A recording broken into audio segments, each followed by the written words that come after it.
Borussia Dortmund, Brayton, ബെൻഫിക്കയൊക്കെ തങ്ങളുടെ ടീമിലെ പൊട്ടൻഷ്യലുള്ള താരങ്ങളെ പ്രമുഖ ടീമുകൾക്ക് വിറ്റ് വമ്പൻ പ്രോഫിറ്റുകൾ ഉണ്ടാക്കുന്ന ടീമുകളാണ്.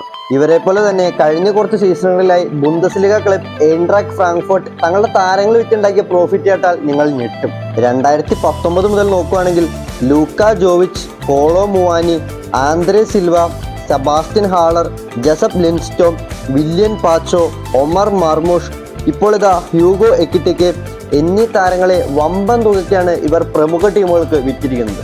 ഈ താരങ്ങളെയൊക്കെ അവർ സ്വന്തമാക്കിയതിന്റെ 3-4 ഇരട്ടി വിലയ്ക്കാണ് അവർ വിറ്റിരിക്കുന്നത്. ഓരോ സീസണിലും അവരുടെ മികച്ച താരങ്ങളെ ഒന്നൊന്നായി നഷ്ടപ്പെടുന്നുണ്ടെങ്കിലും അവർക്ക് പകരമായി പൊട്ടൻഷ്യലുള്ള അടുത്ത താരത്തെ കണ്ടെത്താനും കൂടാതെ ഓരോ സീസണിലും ഫുട്ബോളിൽ താഴത്തോട്ട് പോകാതെ മുകളിലോട്ട് പോകാനും ഇവർക്ക് സാധിക്കുന്നുണ്ട്.